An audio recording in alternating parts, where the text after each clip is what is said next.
Oh, it's And so we're cute. we're introduced. Like I said, it's been a busy show. We got a jam-packed show. We have our third guest for the evening. Let me give her a round of applause. Hi. And there are at least 10 people running for this position. We have the first of the candidates on. And I said we have at least 2 others who have reached out to us already. Oh, okay. Mondir is coming on next week. Uh-huh. And Catherine Parker's people have already reached out to us, and she's coming on like the 12th. Oh, okay. So that's 3 of the 10 candidates that and you are the first Oh, right. to come on. And I've heard before I met you, I've heard good things about you from Greenberg people. Oh, yes. They were like, oh, you got to know her. You got to get her on the show. It was before you announced. It was like, yeah, she's running. I said, well, I don't think she's going to do anything until she announced it. Oh, no, but you got to get her on the show. So, this is how I get to know people. Get them on that microphone across from me, and this is how I get to know who they are. So, for people who don't know, who is Asha Castleberry? Hernandez. Yes. I remember the All Hernandez right. part. Yeah. Yes, Asha Castleberry Hernandez, originally from Terrytown, went to Sleepy Hollow High School, but of course known in Greenberg. That's where my family originally came from Macon, Georgia, migrated up to Greenberg. Yes, so I have a background in military. I'm a combat veteran. So if elected... Thank you for serving. Oh, thank you. If elected, I will be the first black female veteran to go to Congress, which I feel is definitely needed, especially when you look at the national security situation going on right now in Washington. Definitely wanted to ask you about your thoughts on that. Yes.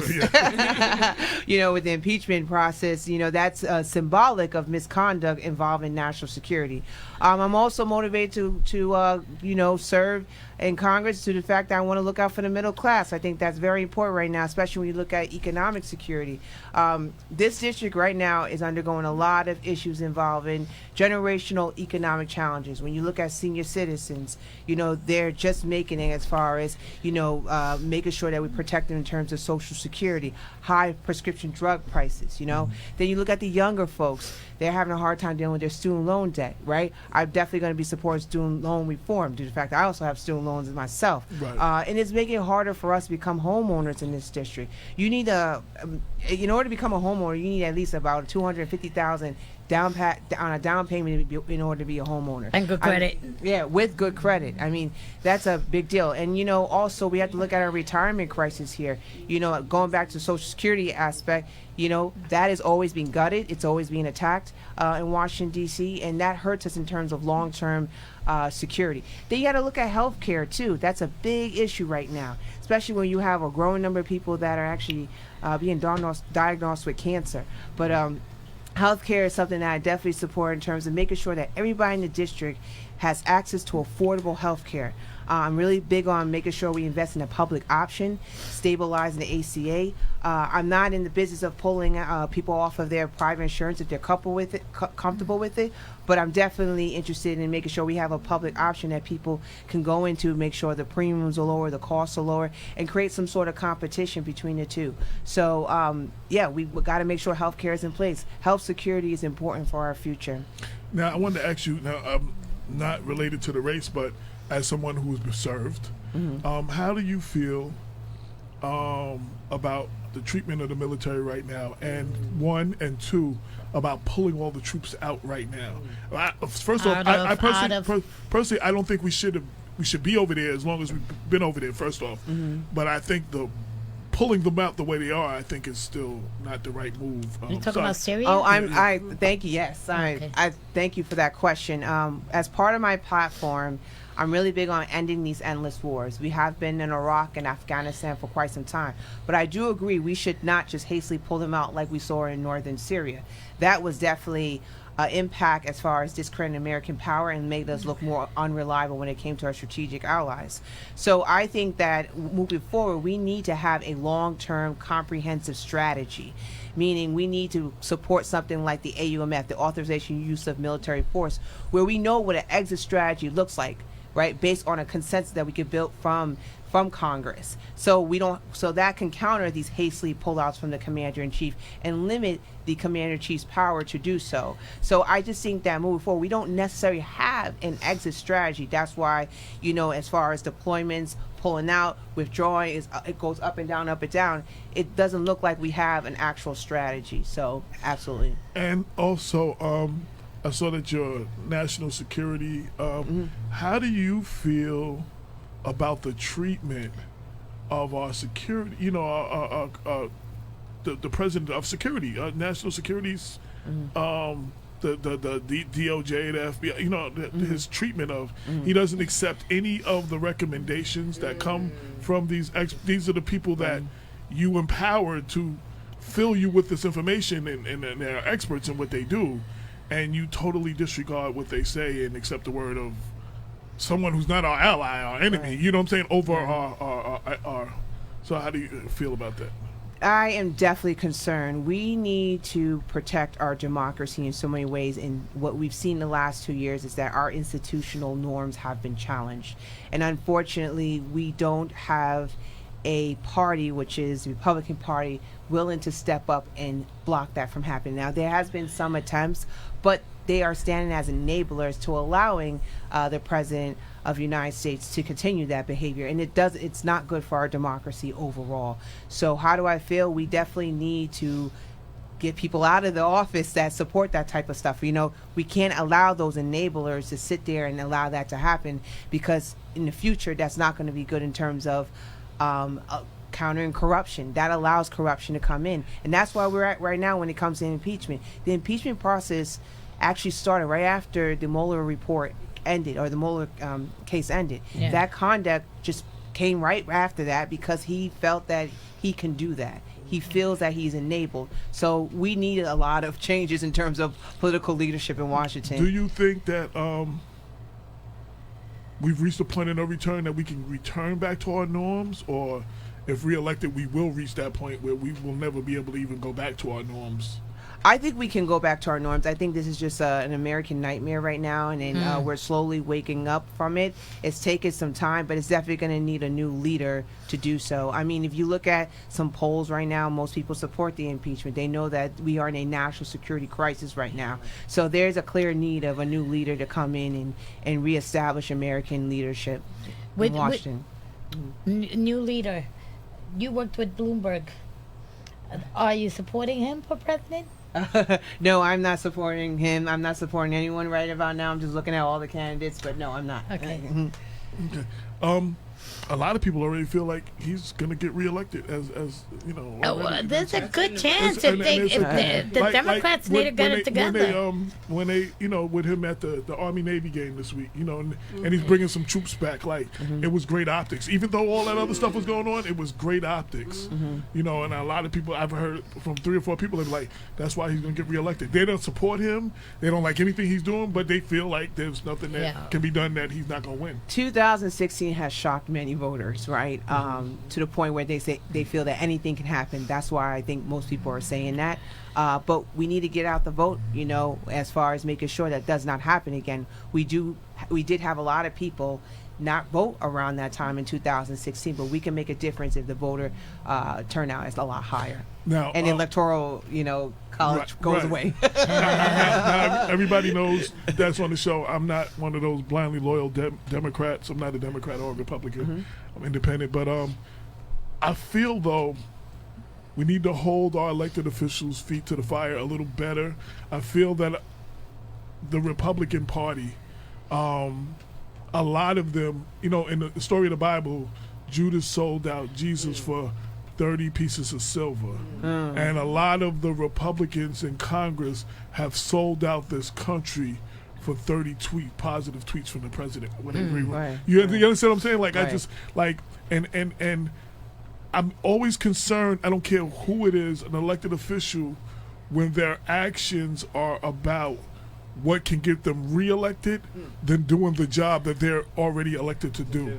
You know what I'm saying? So they don't do certain things because they may not get reelected. That concerns me about all elected officials. I don't care what party you belong to. So, Right. And that's why we can't be so complacent when it comes to our voter behavior. We have to think with, a new idea, invest in new leaders that really best represent us in Washington, and remove that complacency, remove that terrible behavior, so we can start fresh and new. So I mentioned that there are 10 candidates running for this seat. Why the hell are the Democrats running so many damn candidates right now in every position? Like, why? What the hell is going on? And why are you the one out of the 10 that everybody should pull a lever for? Well, this is going to be a historic election. After Nita Lowey has spent 31 years in that seat, this is an opportunity to make a difference. Also, I would say most of us are worried about what's going on in Washington. We want to really best represent our district, help resolve our issues, work on policy that really helps the middle class. But as for me, I'm definitely the one that's from the middle class. I am a public servant at heart. I'm a teacher. I'm a combat veteran. But going back to the middle class aspect, I'm the only one that does not come from generational wealth. I wasn't born with a silver spoon in my mouth. There's just so many aspects I could say that I'm very relatable in terms of surviving in this district and understand the issues. And for those that understand those issues can best craft policy in Washington. Sure. If you are very privileged and you have a lot of money, you probably have a good heart, but again, you're out of touch with a lot of issues, especially when it comes to wealth inequality. I mean, that's a huge problem in this district right now because it's too expensive to live here. I've watched so many people leave out of this district to move to the south because they can't afford to live here. Housing costs are going up. So, this is the time where you really need someone from the middle class to represent us. And it's the death of the middle class at this point. Yes. We either get the richer, we're getting the really, really rich and the really, really poor. Like, they're killing the middle class altogether. Right. And you're even seeing that with the increasing rate of homelessness in this district too. Myself and my mother came back from Spring Valley. I mean, it's just becoming more and more of a problem. And we need to resolve these type of issues. I mean, you can't ignore it. And we're talking about a serious issue when it comes to basic rights, basic issues like housing, food security. People don't feel elevated when it comes to upper mobility when they can't afford to live where they live. Yeah. Sure.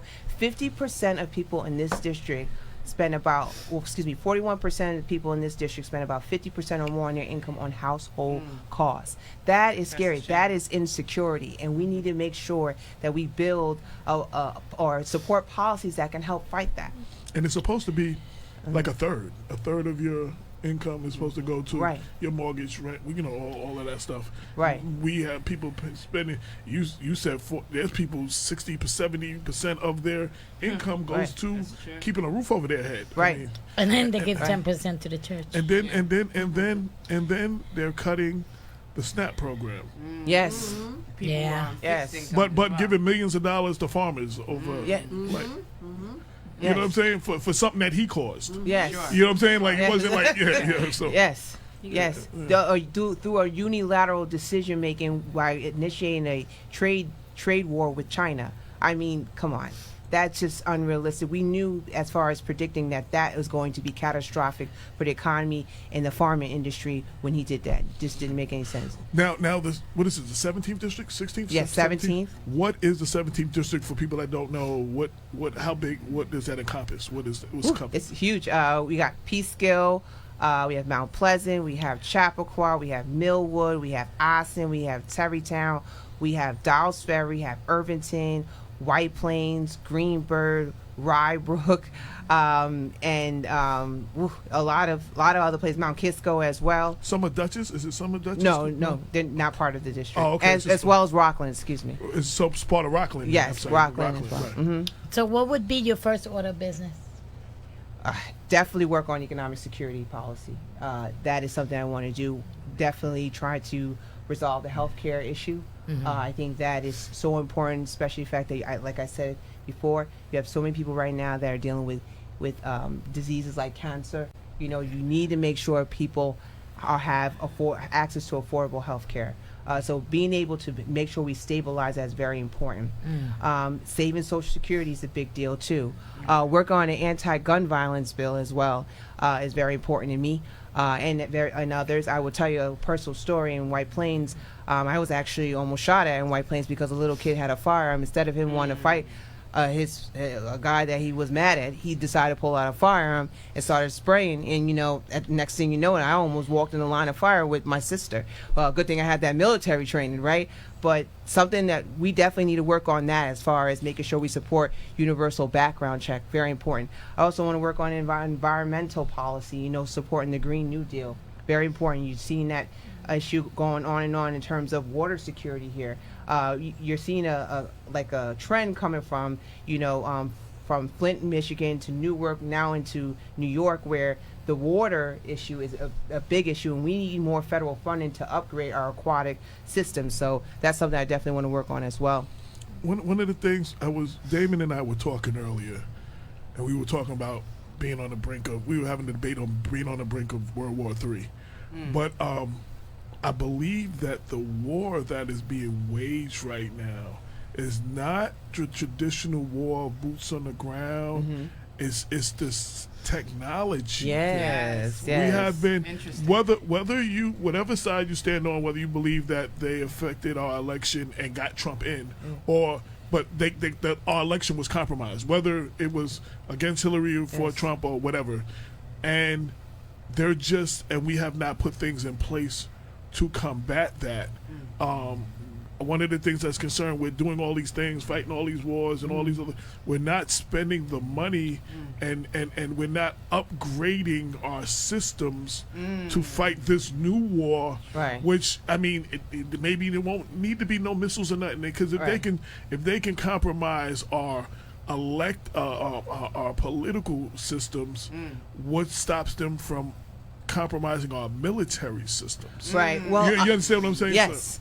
In 2016, after that, Department of Defense noticed that, hey, we've lost that war against the Russians when it comes to info operations, right? So they started pouring more money to train up people in government and the private sector, how we can counter disinformation. Because, the Russians, as well as non-state actors like terrorist groups like ISIS, were really good at spreading disinformation, recruiting online, just really doing a good job discrediting American image and power and becoming very influential to American voters. And then you started seeing that became more of a problem, where they were exacerbating race relations between African Americans and extremists, targeting, black churches, trying to get the KKK to go after African Americans. But the core problem here that we're having in the United States, that there are still people that don't believe that they were targeted by disinformation or propaganda as a way to sway or influence the campaign. So what you're seeing right now is that it's more reactionary. The big buzz right now is the election security, making sure we protect our servers or our election machines, and also we're starting to see where government is doing a better job as far as countering disinformation. However, our enemy, our adversary, they're really good at that. And one reason is because they didn't want to really go against us in the battlefield, so they said, "Well, we're gonna get them in technology." Right. Well, yes. I mean, look at going backwards, looking back at the Pearl Harbor situation. So they bombed us, right? Yes. And we cleaned their clock, and Japan ended up taking over America without an army.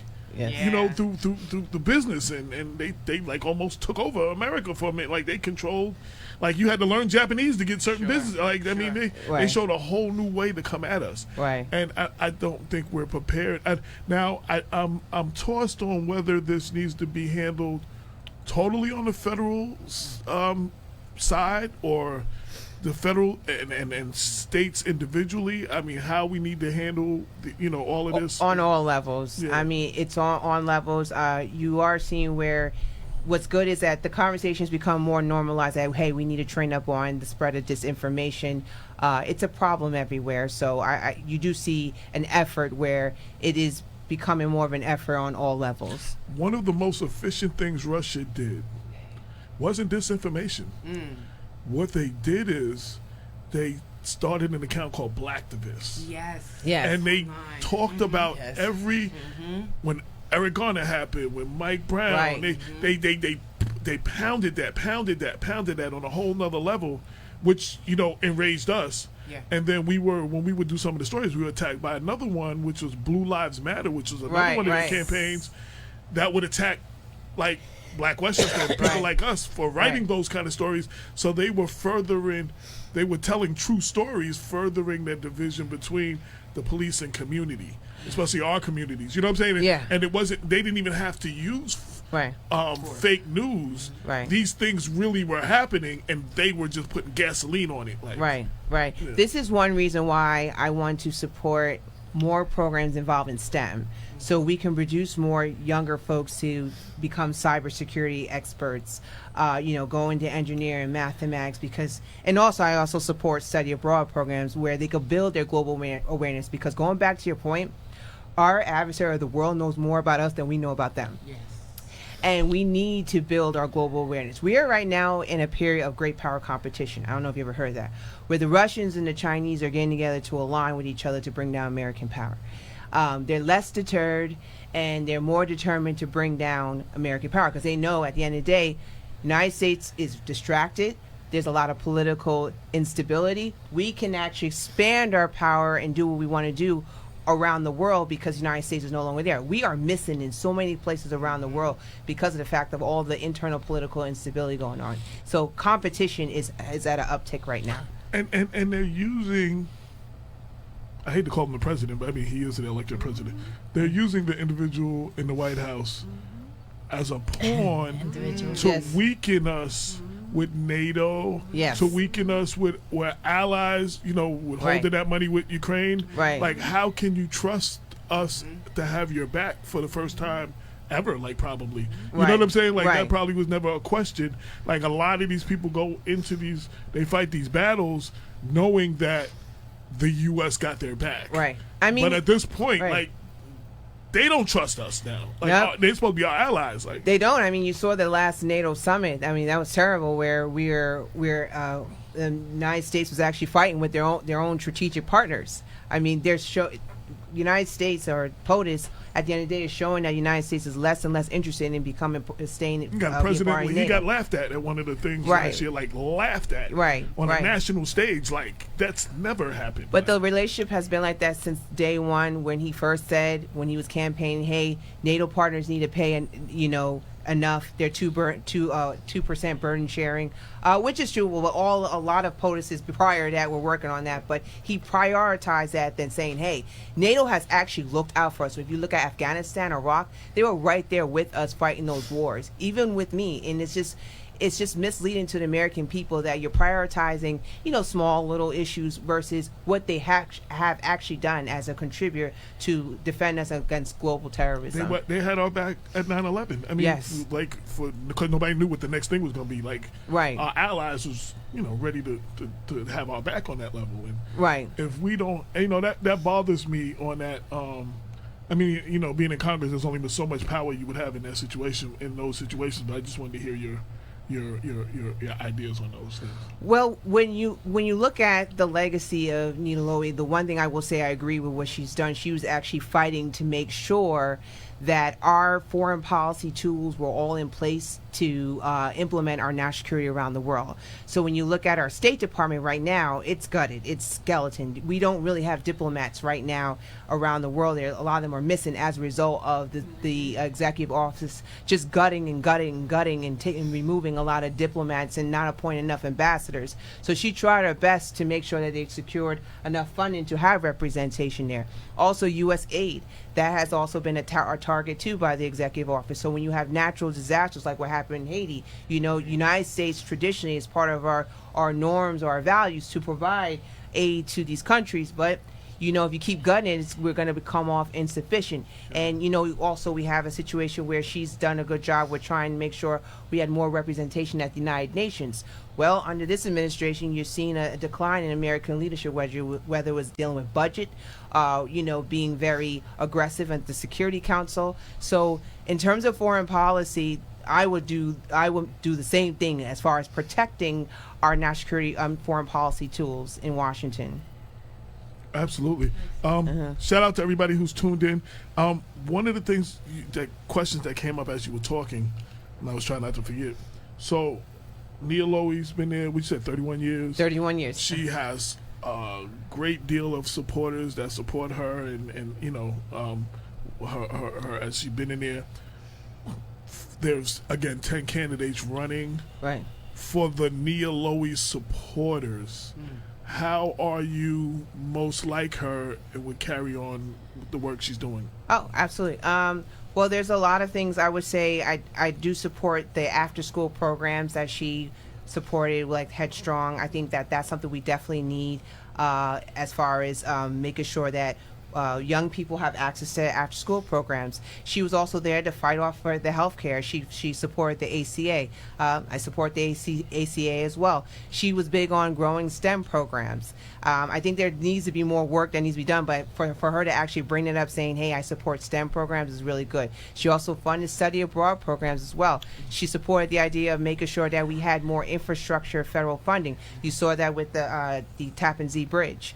So she was very aggressive on many fronts where I felt that was good for us as far as upgrading or supporting specific policies that could help with society. So yeah, there's some stuff there that I definitely support. And then, you know, I disagree on some of the things. You know, as far as like the cost of living here has gone up significantly. You can't necessarily blame her for all, but I feel that as, you know, what I would do different if I was her is definitely look into how can we work together as a state and federal to help bring the cost of living down, help bring down taxes. I mean, there needs to be more aggression here, in my opinion. Now, what do you feel that if elected, you would bring to that district that is sorely needed at this time? Oh, I would bring in just new ideas, new leadership, just and being able to tackle on so many issues involving economic security, social justice, and national security. And what will be also great too is that I will be the strongest one on national security. Right now I am out of the 10 of us. So as mentioned before, that discussion that we were having, I understand those issues. I've implemented national security overseas as a veteran, as a deployed soldier. So I have hands-on experiences. I will support increasing teachers' pay. I'm a professor too. I understand how it is to be underfunded teacher, so I mean there's just so many issues because of my experiences and on so many different levels. I will bring in a wealth of experiences that will help craft the best policies we need in this district. Now, I've seen it listed national security expert. What does that mean? What is your experience as national security? Yes, so I look at security threats, both foreign and domestic, that are threatening to our sovereignty. So foreign, of course, we were talking about our state actor adversaries like Russia and China. Also, terrorism. I've done a lot of counterterrorism work. And also looking at the soft threats like the environment. How does that impact us overall? And then I also look at the domestic issues. I think internal political instability in Washington is a threat to our national security. I also look at the economic security aspect where when you have a growing number of Americans that are not sitting well when it comes to economics and finances, I think that brings some sort of instability, and that leads to voting for people like Donald Trump. Right. So, I look at that as far as how does that impact our national security. Your experience for this position. Tell us a little bit more about what you've done, who you are on that level. Oh, absolutely. Well, when you look at legislation, I have legislation experiences. I've done global legislation at the United Nations. So when it comes to working across the aisle, I have been able to do that in a multilateral environment. If you, at the Security Council, you work with so many different countries and you have to craft policy, right, with so many different interests and equities. So I've done that as a practitioner. So global legislation is not a stranger to me. Also looking at as serving as a combat veteran, understand the defense budget. The defense budget is huge when it comes to our federal budget. It's like more than 60 or 70%. That's something that we can't afford to send someone down to Washington that doesn't understand defense and veterans issues. And so I have that. I've worked on that. I've been serving in the military. I worked with DOD on countless occasions, and also implemented national security both in Iraq, Kuwait, and also in Jordan. So, and also I'm a teacher. I understand what our next generation needs. In terms of, STEM programs, as well as making sure they build their global awareness, as well as teachers need a higher pay. I've worked with my union on how to increase higher pay for teachers. So I have a wealth of experiences that are that could be very, very instrumental when it comes to crafting policy in Washington. So for anybody who's just seeing you for the first time, they're hearing you for the first time, they want to know more about you, want to, join your campaign or whatever, how do they contact you? Website, social media, email, contact information? Yes. So right now we have ashaforcongress.org. My website will be live really soon. You can also follow me at Asha Castleberry Hernandez on Twitter. You can also hit me up on Facebook at Asha Castleberry Hernandez, and also donate to our Act Blue account, Asha Castleberry Hernandez, as well. Okay. Lorraine, any questions that you have? No, I'm good. okay. I'm very impressed. Okay. I'm very impressed. I really wish you the best. Thank you so much. I know of a couple of the other candidates, but I don't think they'll hold a candle to you. Hello. I'm like, everyone heard that?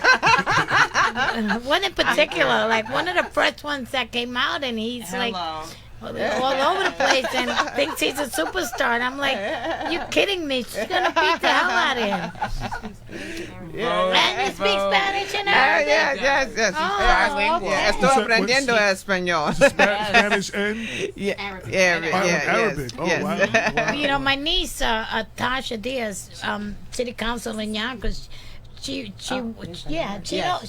told me about you. Yes, I know her. She had a lot of help from the Arab community. Arab community is very active in Westchester County. Yes. Yeah, they really are.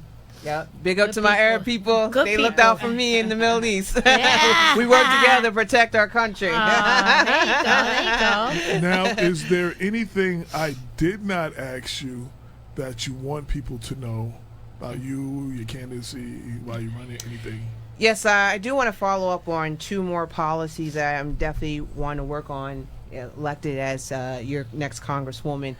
Financial literacy. I think that's a big deal. I know it's more state-driven, but I want to make sure that there's some sort of public-private alliance, empowering nonprofits to make sure that, and as well as churches, as far as making sure that we provide financial education to our next generation and adults too as well. I think that's very important right now. I'm economically woke right now, so I understand the importance of financial security, especially when it comes to low middle income households, black and brown folks, when you look at the racial wealth inequality issue. So I think that's very important. And also looking at, I want to definitely work on the impractical immigration policies. We have to address this issue involving ICE. Looking at whether is it necessary to abolish them or is it a matter of changing their rules of engagement. But there's too many people in the district right now that are scared, they feel attacked, and we have to do something better in terms of making sure we fix that problem. And also looking at criminal justice reform, huge problem. Something that I definitely am going to work on. My sister's a correctional officer. We have a lot of people in law enforcement. She works with our co-host Damon Jones. Yes. And my brother too. And your brother, okay. Well, I know Damon told me he knows her. Yes. And I think he knows your father. He knows my father. Yes. So making sure that when people come out and definitely addressing mass incarceration, making sure that people that are coming out of jail, they be given enough programs to make sure that they become able to have adequate jobs, as well as being able to possibly start their own small business, something to where that they can transition well, and I understand that transition. I mean, never been locked up, but as a veteran coming out of the military into a civilian, transitioning into a civilian is definitely hard. So I want to make sure that we definitely are there to help work with them, especially, those that are coming out. But mass incarceration is definitely something I want to work on. Shout to Louis Molina. He's doing some Yes. great work with the county jail Yes. system, and I applaud him and his work. Absolutely. What is your nationality for people? Because you get the Castleberry, Hernandez. What is it? African American, but my husband is Spanish, Okay. Mexico. But he's been here since he was 10, Okay. and we have a lovely daughter, Aliyah Hernandez. So yes. Okay. Okay. Now, I like to have fun and break up the monotony of regular questions that you will get from interviews and ask you something that you have never been asked for and may never be asked again. So if your house is on fire, you can only grab 3 things. What would they be? What would they be? Oh my goodness. Oh. If my house is on fire, what would they be? Oh goodness, my lipstick, my pocketbook, yeah, and my pearls. And if you were a superhero, who would you be and why? Good Batman and Catwoman. Yes. Okay. I like both and combine them too. Okay. Why? I like that he wants to help society, but kind of like behind the scenes. I know that with my job that I'm trying to seek is going to put me out there, but I like the behind the scene version that he's a humanitarian, right? He really wants to save lives. So, I'm a combat veteran, so I understand the importance of that. Newly elected Greenberg City Councilwoman Gina Jackson said, "All the best, Asha." Oh, thank you so much. Yes. I'm trying to see. We had a bunch of comments. I just want to see. Shout out to everybody who's tuned in. I actually have an aunt from Georgia, Carol Yancey, who's in New York, who's listening, and my cousin Phyllis from New Rochelle. So shout out to them.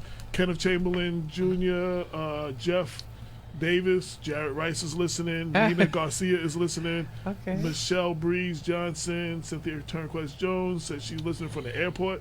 I know she was in the Bahamas. I guess she's on her way back, maybe. The Future Society, Clifton Earl Abrams, Judge Karen Bess. There's a few other people. Pat English, Rotonda Tate. I hope I pronounced your name right. If not, please forgive me.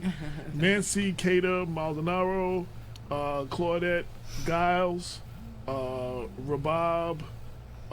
And Anthony Old School Mitchell. Shout to all of you and everyone else who is tuned in.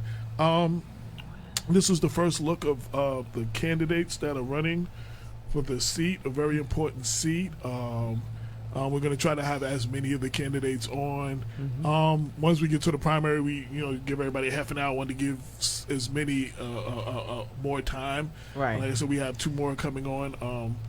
Afterwards, and I want people to. The purpose of this again is to be more informed at the ballot box. I think that we're making too many decisions. Well, we're giving away our votes. First off, we're not appreciating the power of our vote, which is why we have some people in office the way they are now. Our vote is very important. The black and brown vote is very important, and we have to take it serious. And we cannot vote for people because. Well, everybody who looks like us is not for us. One, but and we can't vote for people because either they're a woman or they're black or whatever. But we have to find the best candidate in every. And I hope that these interviews help make more informed voters at the ballot box. So, Right. So. If you win, would you be the first minority to sit in the seat in that district? Yes. So far, I'm tracking first black female veteran. Wow. Yep. Okay, that's what's up. That's impressive. That's what's Thank up. you. We got to change it. We got to change. So, I'm definitely again anything I didn't ask you that you want to say or last words or. Good. She's cute. No, but thank you so much for having me. I really appreciate this wonderful opportunity, and definitely call on me anytime. We definitely want to have you back. Closer to the primary, we want to have all the candidates a fresher look, right.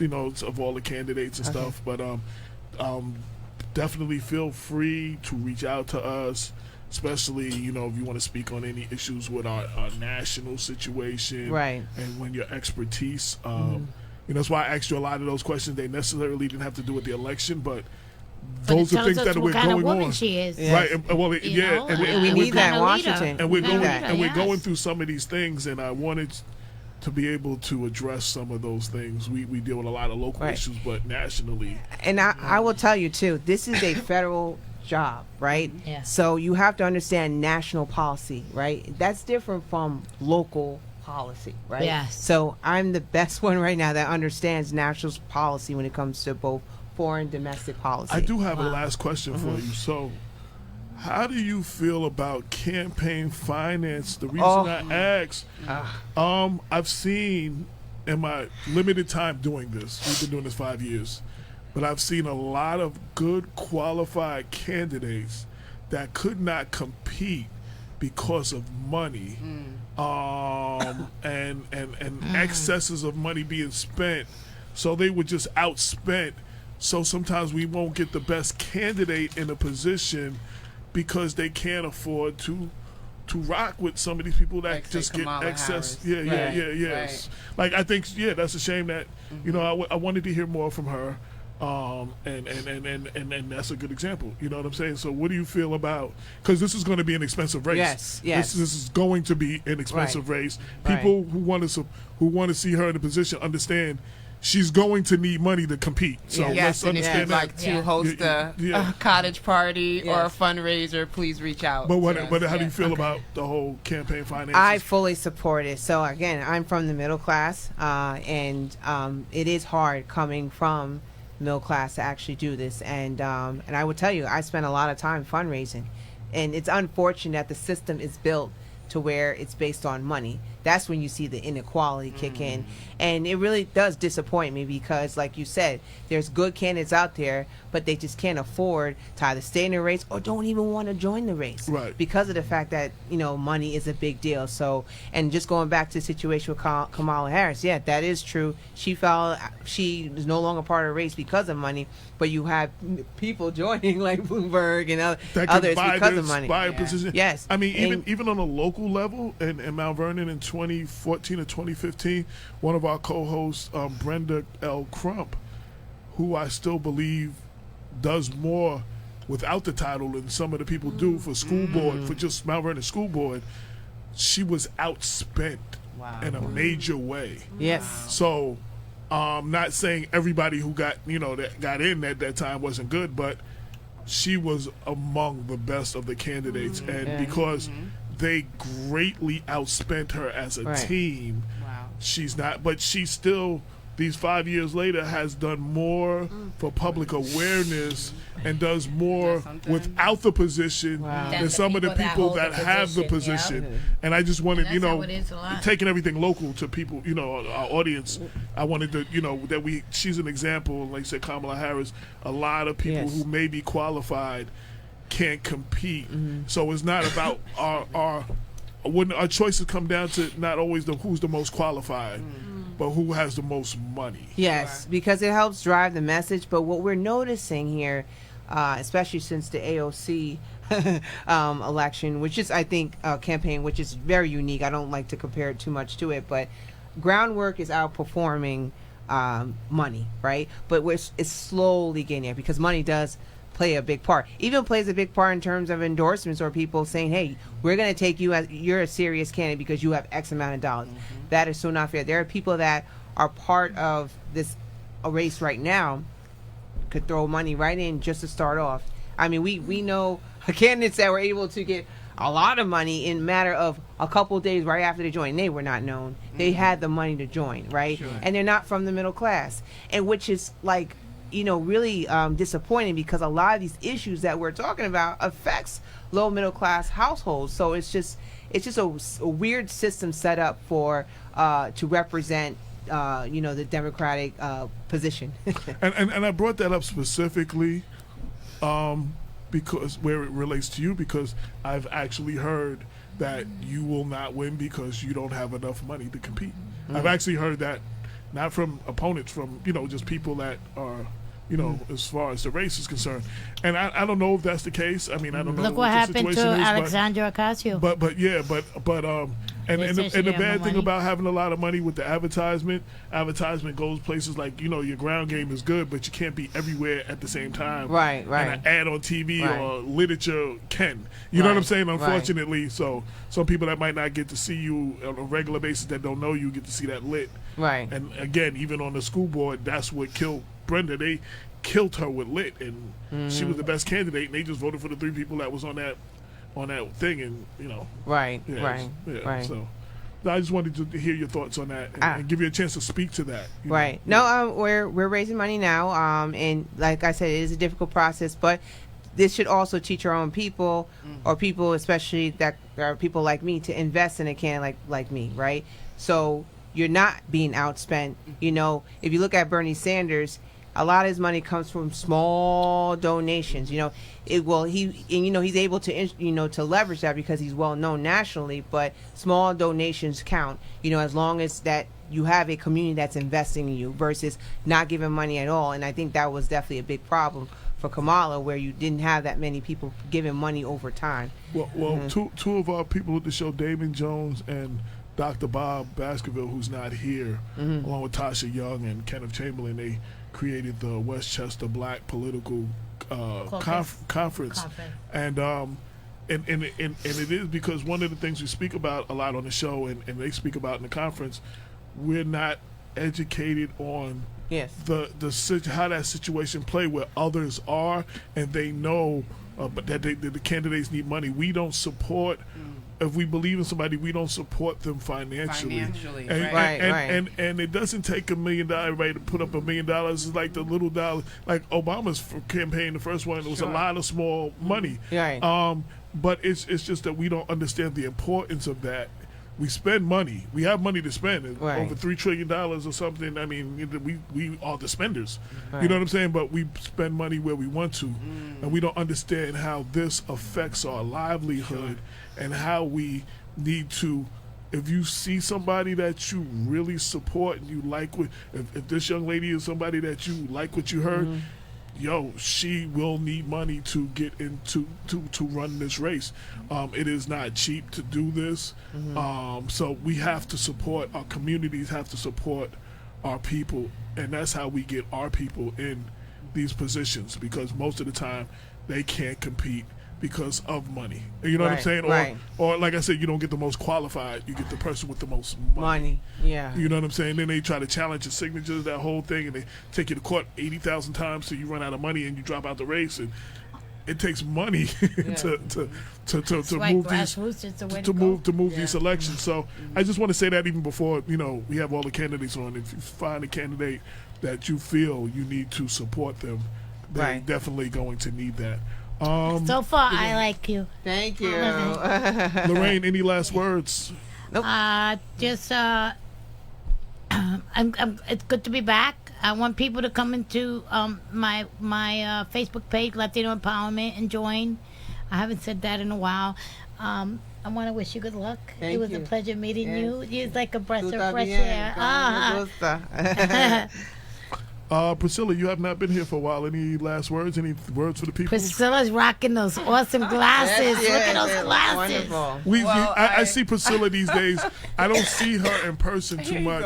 I see her on Facebook.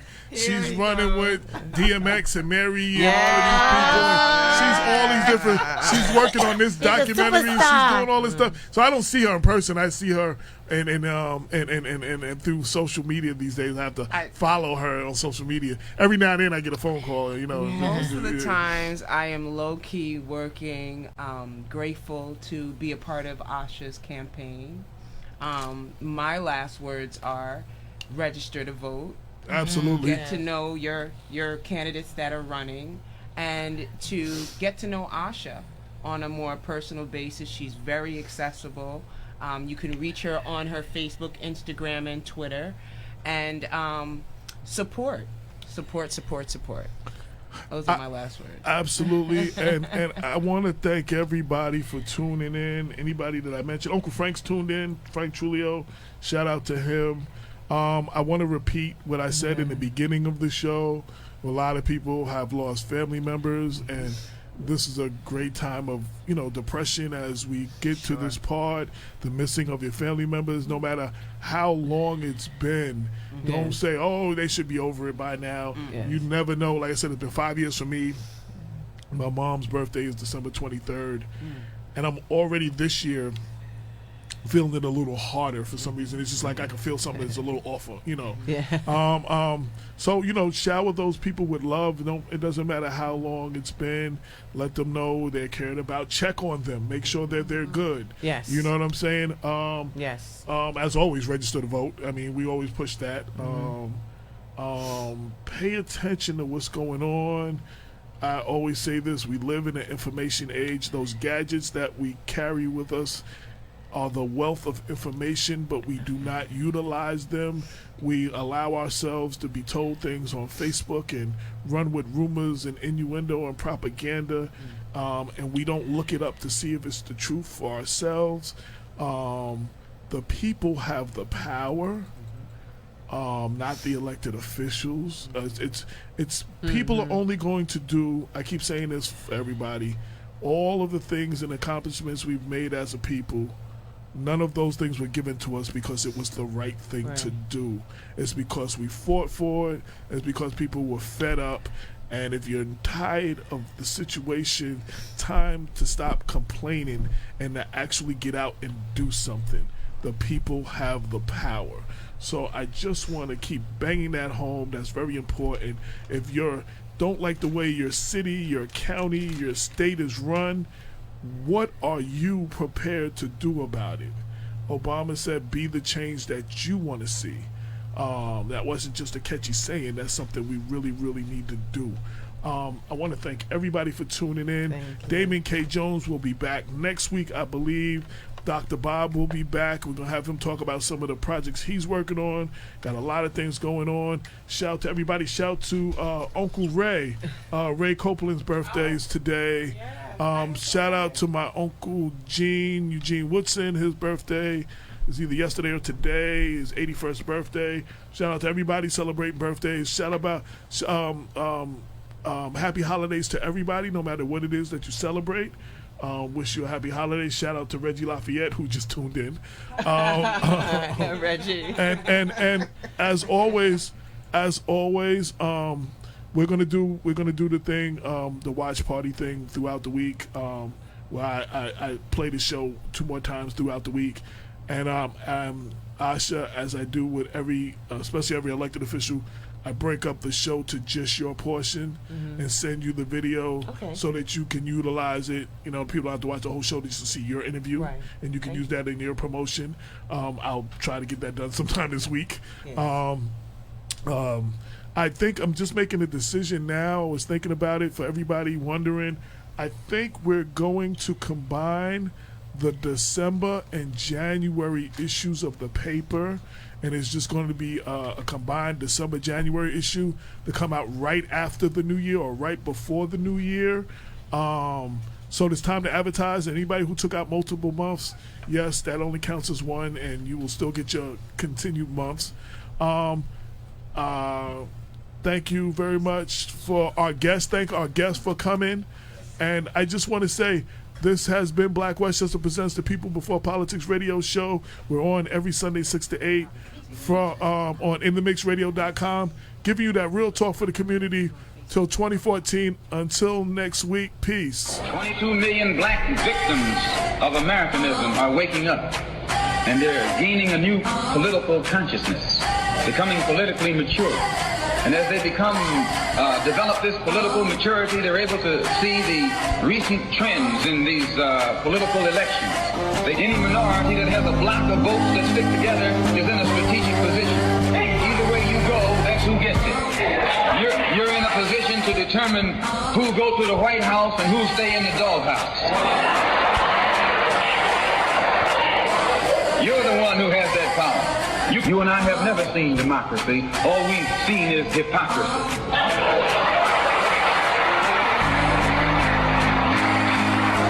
When we open our eyes today and look around America, we see America not through the eyes of someone who has enjoyed the fruits of Americanism, We see America through the eyes of someone who has been the victim of Americanism. We don't see any American dream.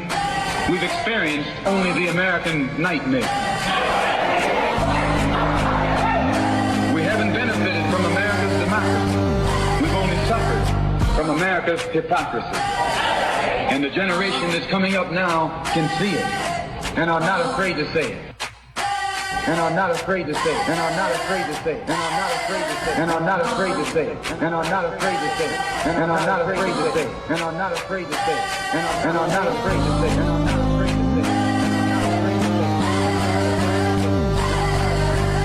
And are not afraid to say it.